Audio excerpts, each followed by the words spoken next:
which is in a little short while in Ankara, Turkey. But this is primarily Oh. Oh. Oh. Good news, everyone. Amazon arrived right on time. 5:01, actually. Just a little after, but I'm happy. And the charger, turns out that was the problem. It's charging right now, and if you caught this morning or this afternoon, I got cut off. Oh, well, I still managed to get on, so it had a little bit of juice. It kept going blink, blink, blink. But good news is back here live on Facebook, and YouTube, and Rumble, and TikTok. All right. So randomly, I'm going to come up with these little spots where I come in and share what's going on. I haven't found the fight yet, the UFC fight highlights of it, but I'll find that later. But anyway, good news. I'm out of here. I got things to do. I have a couple clients call. They need me today. So, but I could really use some orders on the biocu1.com. See down there? MOTM10 gets you 10% off. And today, if you can beat 3.07 miles in 30 minutes, you get a free shake at the power station. Just go in there and see Tim. Say, hey, Tim, Mark said to come in. Here's proof that I did 3 miles, 0.08. I'll tell you what, if you even match it, I'll give it to you. Okay. If you match my time, I'll give you the free shake from our sponsor, Power Station. And then we also got the Bio CU1 products there. You got the creams and you got the capsules. So there's Jarrett. And you can get those if you mention the show. You get 20% off while I'm there. If you catch me, I'll give you 40% off. So see, it's a big promotion to get you. We're not trying to make money off of it. You're trying to get more people to use it and then give us the response. You know, it's great to hear how you feel better. You're not hurting anymore, or your problem's gone away. You know, so but reviews are tough to get. I do them myself. You know, certain places. As a matter of fact, I still need to do one for Kia. They took such good care of me when I took my car in there. Oh my God. It was like 2 weeks. I had a brand new car. Didn't cost me anything. It was like a $4,600 bill. Cost me $0. And they treated me like a king. Plus, I think they detailed my car because it looked so good when it came out. That's Kia, Mark Kia down in South Scottsdale. Just tell them I sent you in there. I'll give you a good deal like I got on the protection plan, bumper to bumper. That way, if anything happens, you ain't got to worry about it. See, that makes a big difference. So I'm going to cut out of here right now, but I'm going to jump back in with some random videos, especially about good job FBI and Kash Patel. There were 5 people trying to do sabotage on the UFC and kill people. I can't believe it. The hell with it. I'm going to do it right now while I'm trying to rest up. I was all out of energy a minute ago, but I took a couple of ibuprofen and drank me a protein shake, and I'm starting to feel a little better. Whew. Let me tell you something. You may think this elliptical thing, it ain't no joke. All right? You try to do better than 3 miles, and I'll be impressed. Let me see. Here it is right here. I like this guy, Larry. And I was showing it on the show early.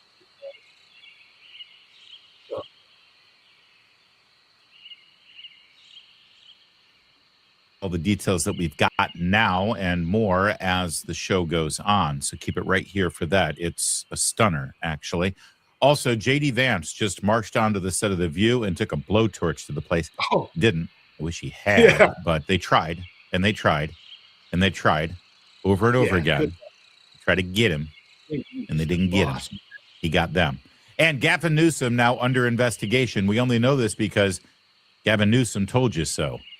He's actually excited about it. He's proud about it. He's raising money off of it.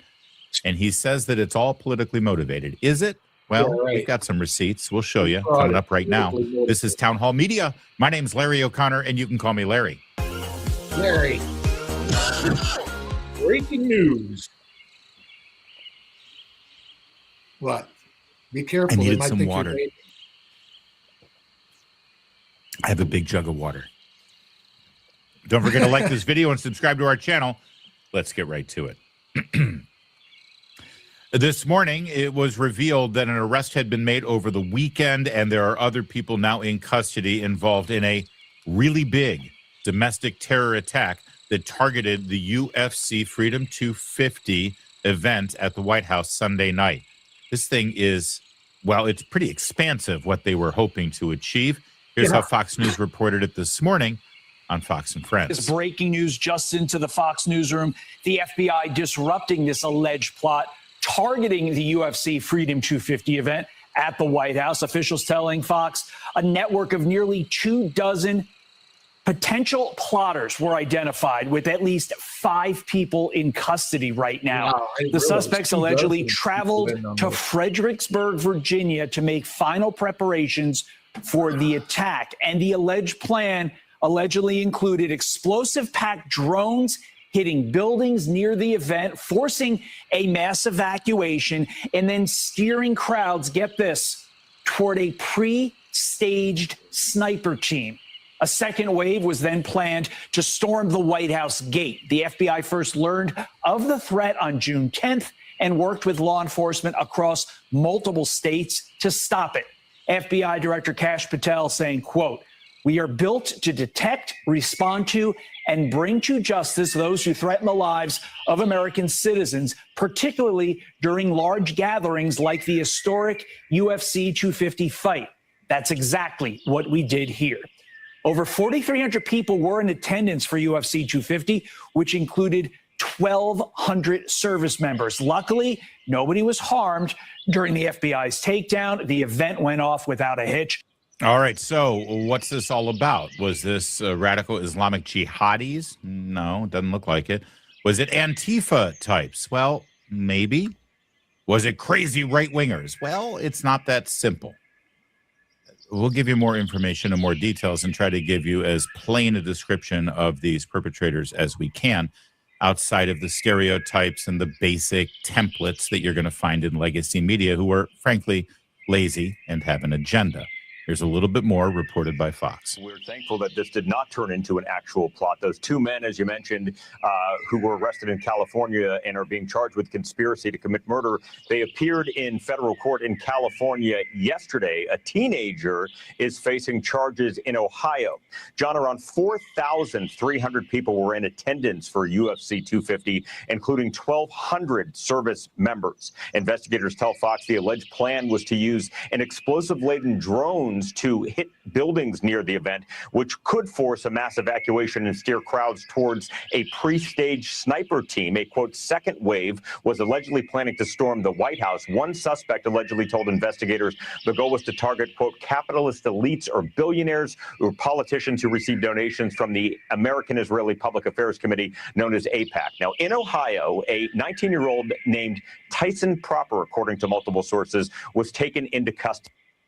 He allegedly spent $3,000 of his graduation money to purchase ammunition, guns, and magazines for the alleged attack. In California, 2 men, Brian Roa and Michael Allen Thomas, were arrested and, as I mentioned, appeared in court yesterday. Authorities have 23 people on the list as part of a potential network of alleged plotters. And there is more. Investigators uncovered encrypted chats on cell phones where people allegedly discussed attacking the UFC event. And one of the in the chat identified some 23 youth discussing what's called pre-operativity, and some, John, really plan to travel to Fredericksburg, Virginia, just south of Washington, D.C., a day or 2 before the fight, the alleged attack. As we go on throughout the day, more of these court documents are going to be unsealed. That's right. And if we get any of those unsealed documents here on the program, we'll share them with you over the course of the next hour or so. So now you hear a little bit more about who these people are, what the motives were. If you missed it, we'll play it back for you in just a second. But here's the photograph of that teenager Don't look Teenager? like no teenager. That's what they say. This is a teenager that was arrested in the Cincinnati area who said he used $3,000 of his graduation money. High school. It's a high school graduate. Dude needs a hair transplant, big time. I know, but I didn't have to get one until I was in my 40s. What's going on here, man? There's something definitely happening. That's a teenager. Okay. $3,000 of his graduation money. Does that mean he got more than $3,000 for graduating high school? That's noteworthy, isn't it? That suggests that maybe he's not, poor. Also, I want you to take a look at him, and I want you to compare him to anyone else that is currently on the political scene right now. Who does he resemble? Who does this guy bring to mind immediately in your head when you think about anybody in the current American political dynamic? Who do you think that is? But whatever. We'll give you more clues in a minute because everyone's trying to figure out who these people are aligned with.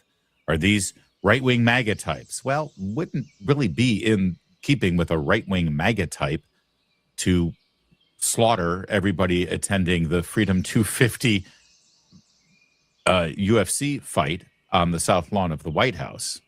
Would it? No, it really wouldn't. Anyone who's saying on cable news right now or on Jim Acosta's Substack that this is MAGA right-wing violence, they're just lying to you, and they have an agenda.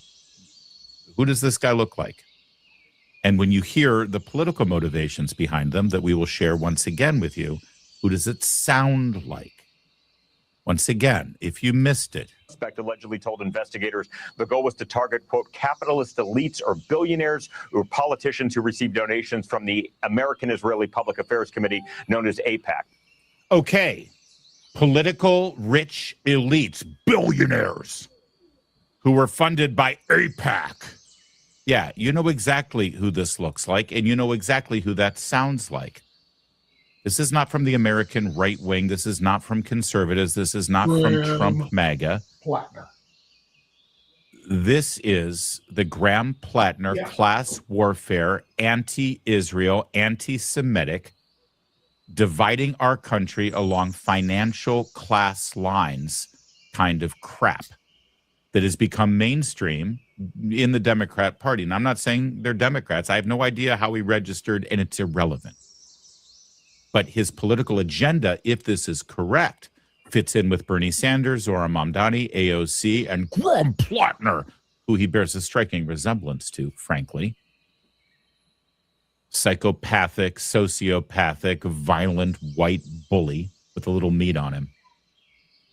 And a really rough hairline. Did he really say he was a teenager? Can we just... Now, in Ohio, a 19-year-old named Tyson Proper...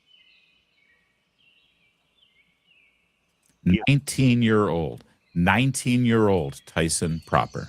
19. Something in the water there in Ohio. So unless you're hearing people lay out those details and drawing direct comparisons to what we're seeing in the, sadly, activist base of the day. Again, I'm not saying this is Chuck Schumer's fault. I'm saying Chuck Schumer and the rest of the Democrat establishment are embracing people who are repeating this kind of garbage. The billionaire class and the Epstein class, those people. The oligarchs who will take it over our country, those people. They're the ones, it appears, that motivated this attack. Bill Maloogian, Fox News. Details via federal arrest affidavit reveal that a California man named Michael Allen Thomas was one of the alleged organizers of the alleged USC White House terror plot. Feds say he admitted he believes the U.S. government is run by elites who sacrifice and eat children, had involvement with Jeffrey Epstein, and are protected by President Trump, who keeps using the Epstein class as their talking point right now to try to get donations and votes.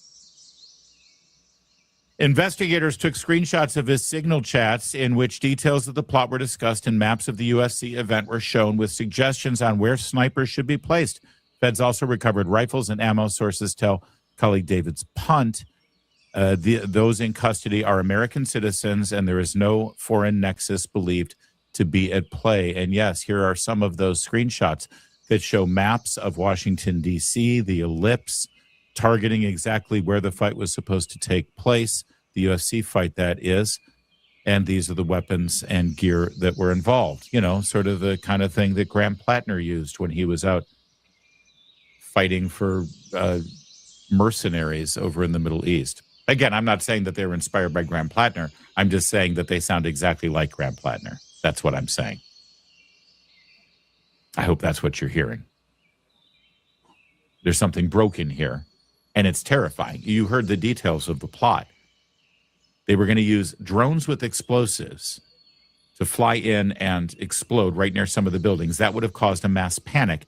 Then the crowd at UFC would have been funneling out in one direction. They would have been directed toward an area where snipers had been poised. When that carnage happened and the chaos ensued, another team would then storm the White House. To what end? Well, I don't know. You'd have to ask Graham Plattner. I mean, I'm sorry. This guy right here, this 19-year-old terrorist who was looking out for you, the working men and women of America, against the elitist, oligarch, billionaires, Epstein class. Sorry, I call it like I see it, and I see it plain as day. President Trump over at the G7 in France was asked about this while he was meeting with one of the emirs from the Emirates, I'm not sure which, and he had not heard about this attack. He was asked about the attack at the UFC match, and he said, attack? Yeah, we saw some attacks, all right. Mr. President, were you briefed on the attack plans for the UFC event at the White House? There was, the FBI thwarted an attack. I haven't heard about it, no. But I watched, the attack that I watched were the fighters. And he saw it too, by the way. He was sitting back home in his beautiful palace, and he was watching that. And they were as good a fights as I've ever seen. Right? The best fight. The best. They were. That last fight was brutal. Wow. And the two last, all of the fights. The two fights. It was all good. It was a great evening. It was very different for the White House, but I wish you could have been there. We built an incredible arena. Dana did a great job. Is there going to be another fight next year? Well, I don't know. I got away with it because 250 years. Maybe in another 50, maybe in 300. No doubt we'll all be there for that as well. By the way, I'm sure when he said we built a beautiful arena, of course what he meant was the UFC built that arena with their own money, not federal tax dollars. Let's just clean up that mess on aisle 3, shall we? J.D. Vance is selling his book right now. It's a brand new book. It's out today. It's called Communion. It's all about his conversion to the Catholic faith and about how it informs his political positions and what he plays out in his professional life as well as his personal family life. And he's trying to sell that book. And, of course, when you're the vice president of the United States in the middle of a deal to end the conflict in Iran, and then suddenly a terror attack is revealed, you're going to do a lot of media appearances, and they're going to ask you about everything but your book. So let me be the first to tell you, you should buy J.D. Vance's book, because he's on a book tour right now. He's trying to sell his book, and nobody's asking about the book. It's called Communion. Go ahead and buy it. All right, there. I've done my due diligence for the vice president because I feel bad for him, because here he was on Fox and Friends selling the book, Communion, available now.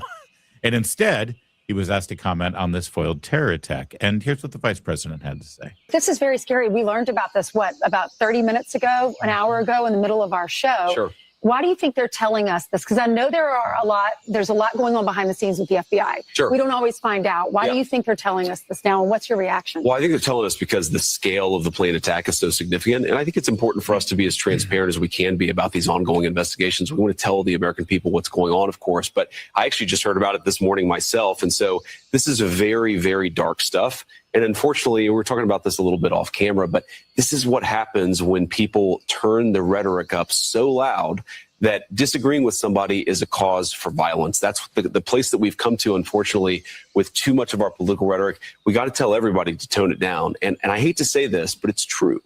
You see more political violence and violent rhetoric coming from the left than the right these days. Everybody has a role to cut this stuff out. But I think a lot of my Democratic colleagues in Washington have got to look themselves in the mirror and say, why is so much of this political violence coming from our side of the spectrum? Maybe they can do something different. That's right. Look yourself in the mirror. And if this guy is looking back at you, or the garbage that he's spewing is looking back at you, then maybe you're part of the problem. And yeah, it's both sides, but it isn't, is it? From Butler to Charlie Kirk to this. Well, and add the White House Correspondents Association in there. There seems to be one direction that the violence is coming from and one direction that it's targeted to. Audacious violence.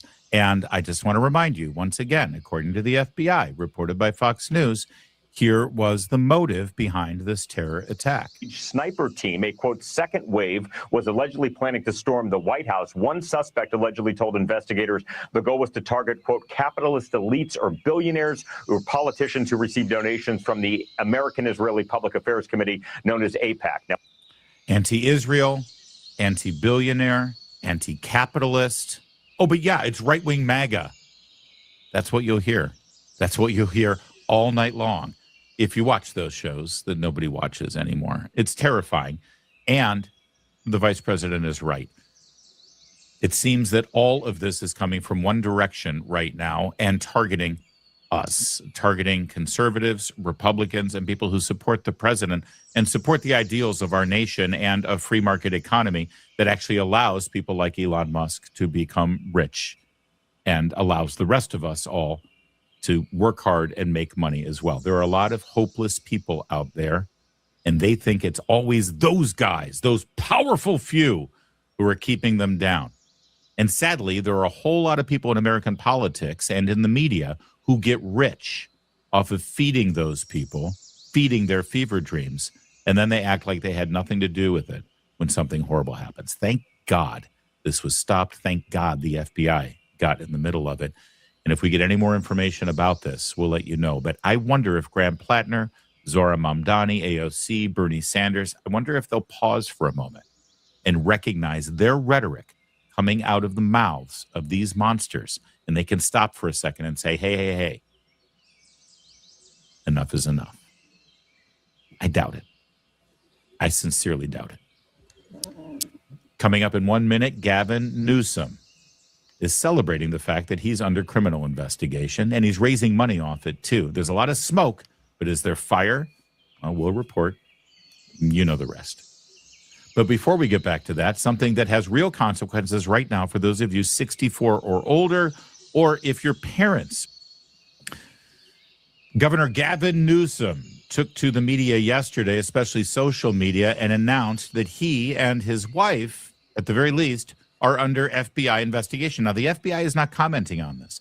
The Department of Justice is not commenting on this. Everything we know about this criminal investigation of Gavin Newsom is coming from Gavin Newsom, or actually, more specifically, it's coming from the governor of California. If you don't understand the distinction here, let me explain. Here's the post. And this came out on the official X account of the California governor. In other words, when there's a new governor of California, they'll use this same account. This isn't Gavin Newsom's personal account. And he posted, "My office is demanding the Trump administration release any and all records on the Trump DOJ's politically motivated, baseless fishing expedition. The American people deserve to know who ordered this abuse of power and how far it goes." And then he put out this letter on the office of the governor's letterhead. So in other words, this demand that the DOJ release any and all information that they have with regard to the origins of an investigation into Gavin Newsom, the man, or his wife, this demand is coming from the office of the governor. California taxpayers are funding Gavin Newsom's pushback, Gavin Newsom's political jujitsu, trying to turn this into an advantage for himself. There's more. Here's Gavin Newsom at the podium with the seal of the governor on it, state flag behind him. He even put on a tie for this one, Governor Hairgel. He is pushing back as governor, not as Gavin Newsom, private citizen. Now, that's fascinating, and we'll get into that in a minute, but here's what the governor had to say. We'll take this as long as we can stomach it. In recent days, federal agents have knocked on the doors of family, friends, and former employees. Not because they found a crime, because they're simply trying to find one. They're demanding records. They're abusing the grand jury process. Real fast here, and again, he's doing the staccato William Shatner as Captain Kirk circa 1966 delivery, because this is what they're doing right now. Not because, but because. And all right, so a couple of things here real fast. They're knocking on doors and they're looking for evidence, not because there's a crime, because they're looking for a crime. Well, so just so you know, this is how law enforcement works. You see, if somebody reports that they think a crime has taken place, if it rises to the level of getting an investigator out there to gather evidence, well, they gather evidence. This is what gathering evidence is. And by the way, this whole idea, abusing the grand jury system. No, this is in fact the grand jury system. This is how grand juries operate. Evidence is presented to them. They say, well, is there evidence of A, B, or C? And then they send investigators out to see if there's evidence of A, B, and C. So he's already lying to you. But here, there's more. Digging through years and years of random documents. Donald Trump isn't just coming after me because of my mean tweets. He's coming after me because I'm considering running for president. Because he hates that I've consistently called him out over and over again for his lies and deceit. Donald Trump is simply the most corrupt president in American history. He's turned the levers of government into his own personal power. Now, he spends the next 4 minutes of this video attacking Donald Trump. Okay, so he's already set the predicate that I'm being investigated. He's abusing the grand jury. He's abusing the FBI. I love the little note there that they're looking at random documents from years gone by. You might want to look into how the Justice Department executed warrants for documents on Donald Trump. Okay, all these people who said, oh, the Justice Department would never do anything like that. They'd never be used for political purposes to go after Joe Biden's political enemies. Now they're saying that's exactly what Trump is doing. I thought the Justice Department would never do that sort of thing. So if you buy what he's saying here, then you also have to concede that that's exactly what they did to Trump. However, we'll get into some of the details of what we think they're actually investigating. And trust me, there's a whole lot of smoke there. Maybe even quite the fire, maybe a bonfire. But he spends all this time now attacking Trump. And then he closes with this. On you and our children. And to Donald Trump, this country does not belong to you. It does not belong to your cronies. And we're going to fight your lawlessness.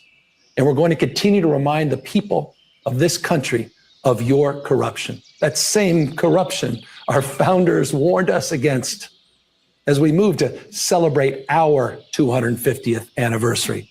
I'm going to keep reminding Americans of what they warned would happen if a man with no character ever held the office of presidency. So let me say it again. Mr. President, come after me. I'm not going anywhere. And the country is watching. Wow, there you go. Couple of things. That last part is very noteworthy. This is Gavin Newsom. By the way, I just want to he sent out emails to all of his supporters and funding. He's raising money off of this. No one was talking about Gavin Newsom for the last couple of weeks. He's been dropping in some of the polls, so he's using this. He's exposing, again, no one from the FBI, the Justice Department, or the Trump campaign, or anybody. There was no leaks about this, anything. No one knew about this until Gavin Newsom decided to put this video out. And how dare you investigate? How dare you? And how dare you come after my wife? Yeah, we'll get to the wife in a second. But this last part, go ahead. Look under any rock. Follow me. Investigate me. I got nothing to hide. Okay, we'll see about that. But it reminds me of a guy named Gary Hart. For those of you who are too young to remember, Gary Hart ran for president. And there were a lot of rumors. He was a senator from Colorado. There were a lot of rumors in Washington, D.C. that he, had some girlfriends and was cheating on his wife and had a lot of, dalliances going on. And so Gary Hart had a press conference and he said, how dare you? How dare you suggest that I would ever hang out with women who aren't my wife and dally around and have girlfriends and all that stuff. So if you want to investigate me, go ahead. Follow me. I got nothing to hide. And so some reporters did follow him. And the next thing you know, we had a picture like this. That's Gary Hart. That's Donna Rice on his lap. Didn't end well for Gary Hart. He had to end his campaign for president because it turned out, well, there was a lot of fire there with the smoke. And the rest is history. So when Gavin Newsom says, yeah, go ahead, investigate me. it makes you wonder if this will end well for Gavin Newsom. And then there's the whole question of his wife and what's going on there. Here, let's walk down the paper trail and show you exactly what we think is being investigated. First, our own Town Hall Washington correspondent, Cameron Arcand, got a source within the Justice Department who confirmed, okay, yeah, there is an investigation, and says that there's numerous going on right now about Gavin Newsom for about a year now. In fact, some sources say that the investigation started during the Biden administration. They stem from whistleblowers in California. The investigations did not begin in Washington, D.C. They began because a whistleblower in California came forward. Apparently, it has to do with his wife's taxes and his chief of staff. His chief of staff? Wait a second. What could that be about? Oh, I'm glad you asked. Let me tell you. His chief of staff has been convicted of wire fraud and other crimes that are actually connected not just to his work as chief of staff for Gavin Newsom, but also his work with Xavier Becerra, the man who's now the Democrats' nominee for governor, back when he was with Health and Human Services under Joe Biden. Yeah, there's a whole lot of corruption going on in California. That's what happens in Sacramento when you've got one-party rule. But the Newsom campaign is freaking out, and that's why they sent this. Oh, sorry, not Newsom's campaign, Newsom's office as governor. After they saw our write-up over at Town Hall, Cameron Arcand now got this, a fact sheet, which says that federal agents are looking for a crime that doesn't exist, that it's an investigation not built on evidence. And they give all of this information and factoids that they put out. It's really a political document. It doesn't have anything to do with the investigation. But what you're seeing here before your very eyes is Gavin Newsom trying to frame the narrative on this thing so that no matter what happens, no matter what evidence comes in, people within the left-wing Democrat fever swamp will think, oh, well, this is just Trump trying to attack his political enemies. I mean, it may be brilliant that Gavin Newsom has done this, but the fact is there is quite a bit of evidence. Adam Housley, who is a former reporter for Fox News, now private citizen living in California, says, as I've reported several times and now acknowledged by the governor of California, Gavin and his wife are under federal investigation. What he failed to tell you is this began during the Biden administration. Kind of a big detail. Indeed, it is. Amy Reichert is an independent journalist in San Diego. She says that a lot of this has to do with a thing called behested payments. Let me explain. Gavin Newsom's wife, the first partner of California, she's a filmmaker. She learned the craft under the tutelage of Harvey Weinstein. I'm not joking. Go ahead. Google Gavin Newsom's wife and Harvey Weinstein. You'll learn a lot about what Gavin Newsom's wife was into at the time. Now she does documentaries. She's got a private company. She's also got a nonprofit. The nonprofit, I kid you not, this is the most California thing I have ever said in my life. Her nonprofit film company produces films to promote gender equity. That is correct. She has a nonprofit film company that produces films to promote gender equity. That's Gavin Newsom's wife. But it's a nonprofit, you see. And so what they do is they get donations to make their films. And a lot of those donations are from corporations. And a lot of those corporations that donate to her nonprofit to make films about gender equity are also corporations that have business with the governor's office of California. You see what's happening here? I hope you do. These are called behested payments. As Amy Reichert reports, behested payments are donations that politicians like Gavin Newsom ask companies like Facebook, Google to make to nonprofits or government causes. They're illegal in many other states where this kind of solicitation from regulated businesses would be treated as a shakedown or even extortion. But in California, they're completely legal with no limits on the amount, though they have to be reported if they're over $5,000. During COVID in 2020, the amounts exploded under Newsom, hitting $226 million, up from just $12 million the year before. Top donors included Facebook at $27 million, Google, Blue Shield, Disney, Kaiser, Paramount Pictures, Netflix, YouTube, TikTok, Amazon, T-Mobile, Bank of America, and others, mostly for pandemic relief, vaccines, homelessness programs, and public health ads. Critics say this looks like pay to play, especially since many of those same companies later got big state contracts. Now, those are the behested payments from corporations to the state. Doesn't even involve his wife's film company where she got a ton of other money that was directed her way. By the way, in Gavin Newsom's video, remind me again what he said about Donald Trump being corrupt in the White House. One by one, anyone who has challenged Donald Trump has ended up on his hit list. And today, I proudly join that list. After calling for my arrest last year, Donald Trump directed his Department of Justice to investigate me. And just in the last week, I've learned that his campaign has reached my own home.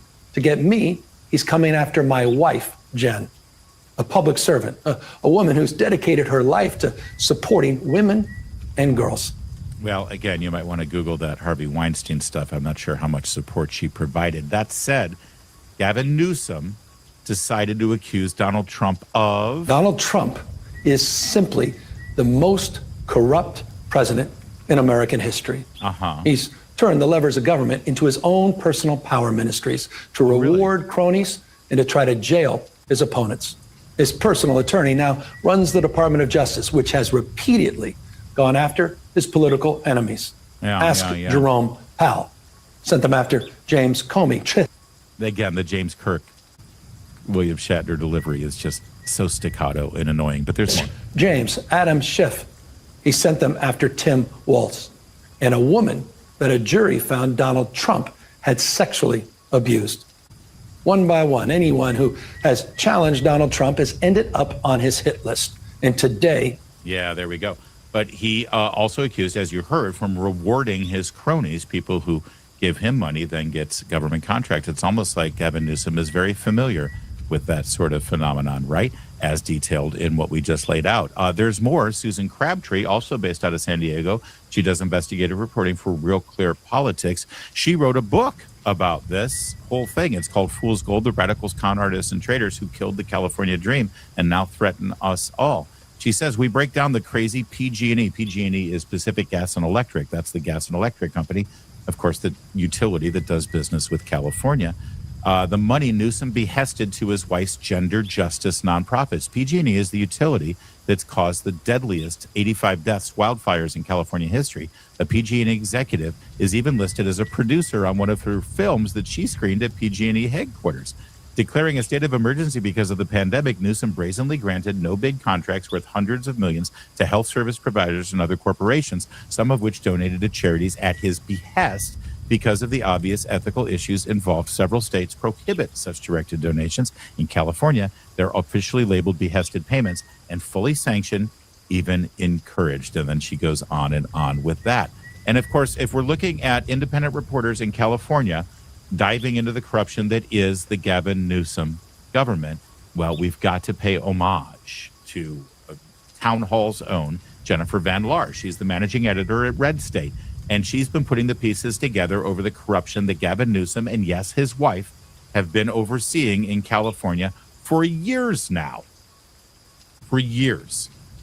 And, of course, it takes the Justice Department at the federal level, even under Joe Biden, apparently, to begin investigating all of this in California, because California will never investigate itself. It is a one-party state, and Gavin Newsom appointed everyone in their positions. Don't forget, the current attorney general was put in place because the old attorney general got hired by Joe Biden to work in his administration. So you got to replace these people. They owe their jobs to Gavin Newsom. They're not investigators. They're not independent. So Jennifer Van Laar at Red State has to do it. Here's just one part of it. Do the math. Gavin Newsom reported $1.4 million of income last year. He paid $450,000 in federal and state taxes. He paid $200,000 in domestic workers. Wow, that's some expensive nannies. I wonder if they're all legal immigrants in this country. $150,000 to private school tuition. Wait a second. Private schools? I thought that this was a champion of the people and public education. Why would he pay that much in private schools? Weird, isn't it? $200,000 in property taxes, $20,000 in utilities. Now we're at $1 million. Add $120,000 a year in mortgage payments for his Sacramento home and $506,000 a year in mortgage payments for his new house. And that doesn't include food or clothing or entertainment for his 4 kids. Where's his money coming from? Rightfully asks Jennifer Van Laar at Red State. And if you'd like even more, go to redstate.com. read her articles that she is now re-upped on the homepage, part of the Town Hall Media family. Gavin Newsom has a $3.7 million mansion. It was given to him as a gift. As a gift. And then 3 months later, they did a cash out refi for $2.7 million. And you don't have to pay taxes on that. So somebody gives you a home, you then do a cash out refi, you get that money and you can do whatever you want with it and you don't pay taxes on it. That's quite a scheme, ain't it? Oh, yes, it certainly is. So how are Democrats responding? Well, they're reading the talking points that have been delivered to them. It's hard to imagine that a guy who's been fantasizing about running for president as long as Newsom has would be reckless enough to not have crossed every T, dotted every I, particularly knowing that Donald Trump weaponizes his government against his enemies and would not have, been very judicious about things like tax filings of him and his family. Wait. All right, so I just want to point out Anna Navarro's argument here. Scott Jennings is about to zinger as only Scott Jennings can. But the argument is that Gavin Newsom would never be so stupid as to not pay his taxes and make sure that all of his finances are square, because he knows he'd get arrested or investigated. That's the argument. Listen, Gavin Newsom is a political craven animal who's always wanted to be president. So, of course, he's dotted every I and crossed every T. There's no way he'd be so arrogant and so reckless and so stupid as to not follow the law. Well, that's a hell of a defense. And it really works for literally every Democrat running for president. If they break the law, if they do anything that the rest of us would get investigated and arrested for, all they have to do is say, hey, come on. I'm a Democrat running for president. I'd never be this stupid and reckless. Really? That's the defense? Okay, Scott Jennings, you take it from here. You're saying that you find it hard to believe that Gavin Newsom hasn't been or wouldn't have been reckless? Their taxes are publicly available. I think his years of personal judgment would indicate otherwise. Anybody in our politics hasn't been reckless. I mean, there are plenty of instances of people not crossing their T's and dotting. That's right. There's plenty of incidences of people being reckless and stupid and arrogant and power hungry and thinking they can get away with murder.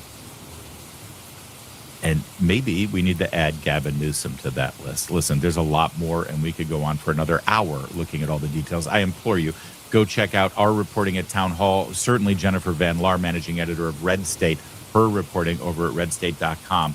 And just take a look at, not hacks like Anna Navarro, take a look at the Democrats, elected officials who are jumping out in front of cameras right now defending Gavin Newsom. All right. Okay. Be back at 2 o'clock tomorrow. And, everything's charged and good. Look at that. It's almost a full charge. So thanks for watching. And order your copper creams, okay? Help support the channel. Looks like it might rain, but probably not. It's 110 out there. That's pretty hot. The kids are doing good. Doggy's snapping. See you tomorrow.